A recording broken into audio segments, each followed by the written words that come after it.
Focus on the chassis stress points here. Right, the front axle load looks high. Good, let's run the sim.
Alignment is perfect. Proceed with module install.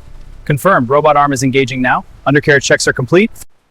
Voltage is steady. How's the interface? Looking good. No anomalies. Confirmed. Running the final sequence.